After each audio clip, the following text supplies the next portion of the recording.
Welcome to the optional extra for my Redmi 1 and 1S throwback. This is where all the content that is ancillary to the phones themselves ends up.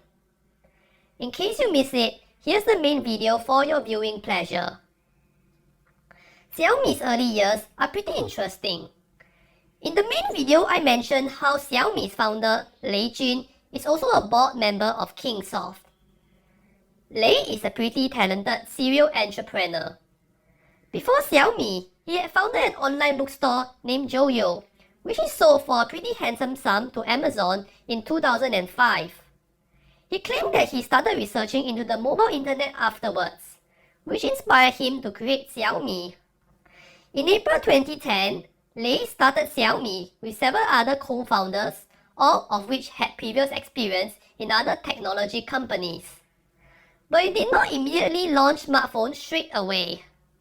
Instead, it started its first year solely focusing on building MIUI as a custom ROM, which I believe was their way of gauging customer feedback and how to position its software services as its primary profit drivers.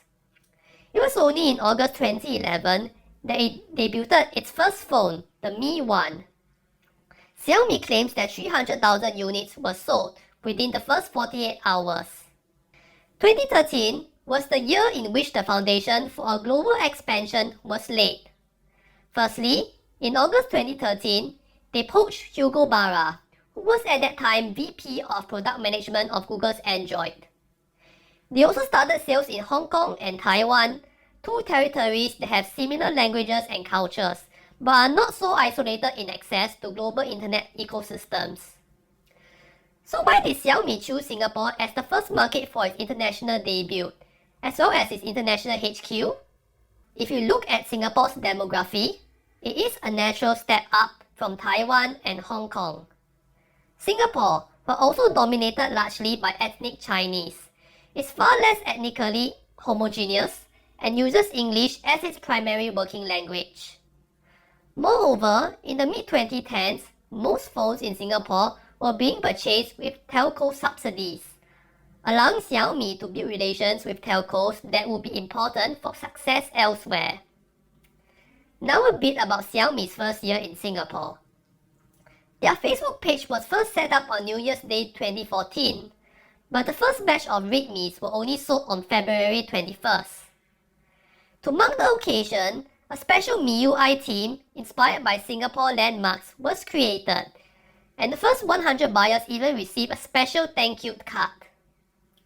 This became a prominent ritual throughout 2014. Batches of around 5,000 phones or so, alongside their accessories, would always go on sale at 12 noon sharp, just as most people would be free for lunch, and then they would sell out within minutes. I never actually owned a Redmi 1 or 1S when it was brand new, but my older cousin won a Redmi 1 through a Xiaomi contest. One particular regarding this phone stuck with me. That day, we went window shopping at a Samsung mobile store. We compared the Redmi 1 that he won to the cheapest phone Samsung was selling, the Samsung Galaxy Pocket Neo. Basically, it was no contest. In almost every metric, the Redmi would crush the Galaxy, and the Samsung was nearly $30 more expensive. We laugh and joke about it on the way home. Now a bit of commentary on the state of budget phones today, especially Xiaomi's. So why are we not seeing the same excitement over a budget phone nowadays? I can think of 3 factors behind this. 9 years on, Xiaomi phones and accessories are readily available, both online and offline, including their own Mi stores. They do have early bird online discounts, but none of the flash sales that drove so much marketing buzz in the early days. In short, Xiaomi has become more or less another smartphone company. Like the BBK brands, it is churning out so many similar and similarly named phones that it's really making my head spin. And that's coming from a self-proclaimed smartphone connoisseur.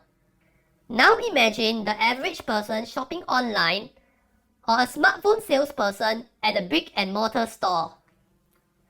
Are they willing to spend the time to sieve out the right model for their needs, or will they just switch to competitor Samsung which for all its faults, at least has a streamlined mid-range lineup that is much easier to comprehend and consistent worldwide. Which brings us to the next problem.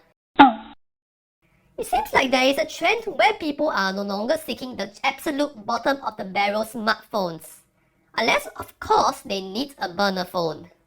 Combined with the effects of inflation and a lack of perceptible improvements in recent years, people have begun holding on to their existing smartphones for longer.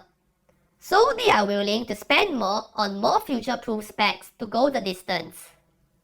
Samsung has clearly understood this trend better than the rest. The Geekarati are correct to point out that 4 plus 5 years of software support isn't everything.